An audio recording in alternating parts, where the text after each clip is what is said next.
This is Vicinity 95.3 FM, Kejile Ijesha. The time is 12 o'clock. I am Oluwafunke Israel with Global News. First deadline. Military inaugurates court martial for alleged coup plotters. And Ghana summons South Africa envoy over xenophobic incidents.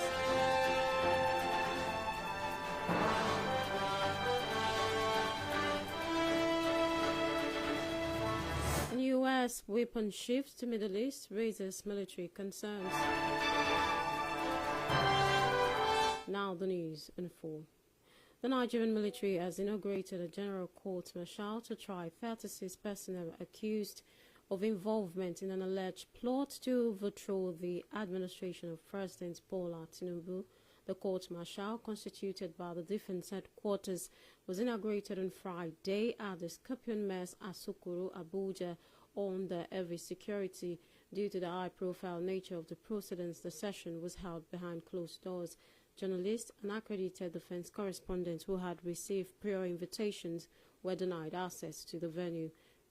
The prosecution alleged that the group conspired in 2025 to overthrow the government and failed to report the plot to authorities. The court had since ordered their remand in the custody of the Department of State Services, DSS, with an accelerated hearing scheduled for April 27.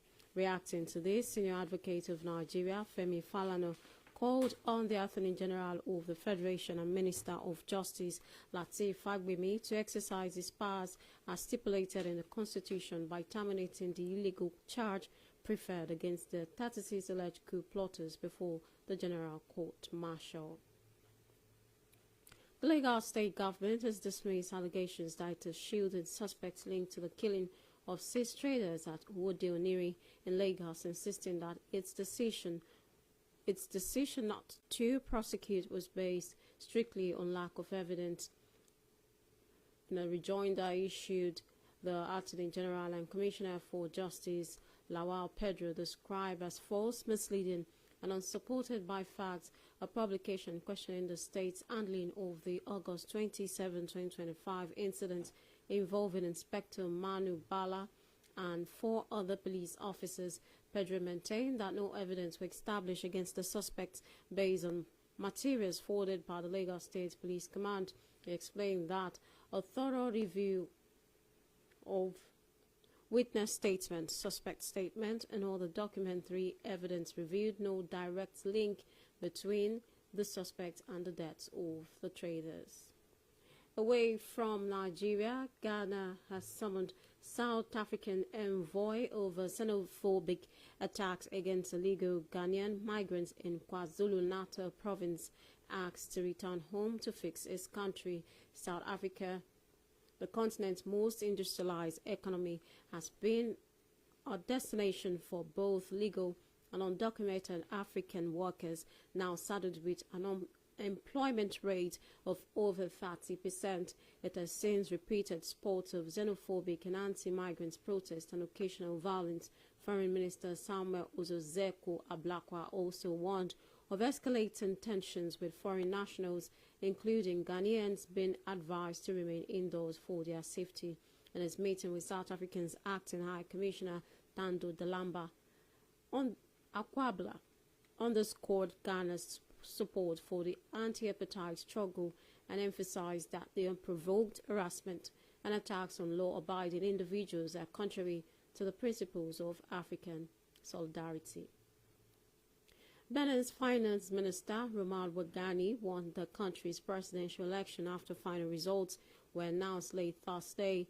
The Constitutional Court confirmed the provisional tally announced last week, which gave outgoing President Patrice Talon's successor a landslide win. Teacher and former Minister Paul Kwangpe was the only opposition candidate, while the main opposition party, the Democrats, was unable to take part due to an insufficient number of sponsorship. The President of the Constitutional Court, Kosi Doroth Sosa, declared Roman Wagani elected President of the Republic and Ms. Mariam Chabi Talata Vice President at the institution's headquarters in the country. You are listening to Vicinity 95.3 FM, transmitting live from Ikejile, Ijesha. Global News will continue shortly. Music, sports, in towards Lukaku.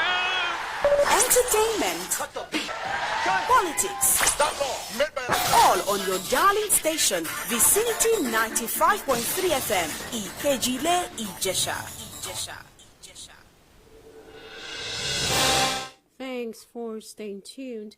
For news updates and live streaming, visit our website at vicinity953fm.com.ng. You can also provide us information via mail at vicinitynewsroom@gmail.com or call 070-6108-3107. Now the rest of the news. Egyptian armies concluded a joint military drill with Pakistan, which focused on counter-terrorism operations and confronting non-conventional threats. The exercise was held at Special Forces Training Field in Pakistan with the participation of Egyptian paratroopers and Pakistani Special Forces. Senior military officials from both sides also attended the main phase of the drill. The Egyptian army said the drill comes as part of efforts to enhance military cooperation and boost combat readiness between the two countries. The training included both theoretical and field activities aimed at unifying operational concepts, exchanging expertise, and strengthening the combat capabilities of participating forces. United States military commanders have expressed concern about the Pentagon's transfer of long-range precision weapons from the Asian-Pacific region to the Middle East. Since the U.S.-Israeli war in Iran began in late February, the United States has used around 1,100 long-range stealth cruise missiles intended for potential operations against China, with more than 3,200 Army tactical missile system ground-based missiles fired. It has left U.S. inventory at a lower level. According to reports, the use of munitions has led the Pentagon to transfer weapons from Asia and Europe to the Middle East, affecting regional readiness for potential threats to other theaters, raising concerns over the reliance on high-cost missiles and the capacity of the defense industry to increase production. Defense Department and congressional officials said replenishing stockpiles could take years at current production rates. A bit of sports. Saudi Arabia Football Federation has appointed a Greek former professional footballer Georgios Donis as the new head coach of Saudi Arabia ahead of the 2026 World Cup. Donis takes over following the sack of Hervé Renard earlier in April, less than 2 months before Saudi Arabia opened their World Cup campaign against Uruguay on June 15. Saudi Arabia Football Federation said Donis' contract would run until July 2027.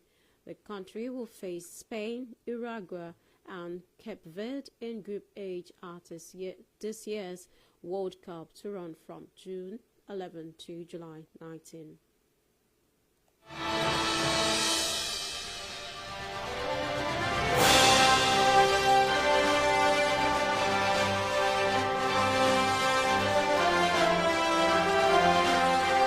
Global News, another look at the major stories.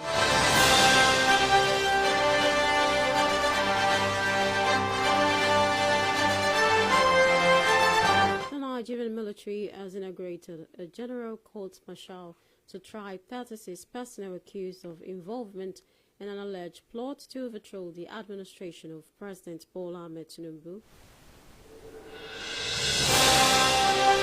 We told you that Ghana summoned South Africa's envoy over xenophobic attacks against a legal Ghanaian migrant in KwaZulu-Natal province, asked to return to his home to fix his country.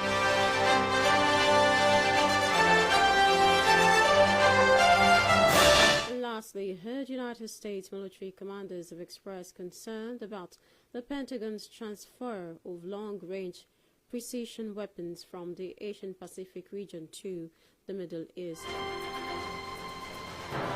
And just before we go, the last line: make Friday a day to celebrate work well done. that you can be proud of. That was Global News.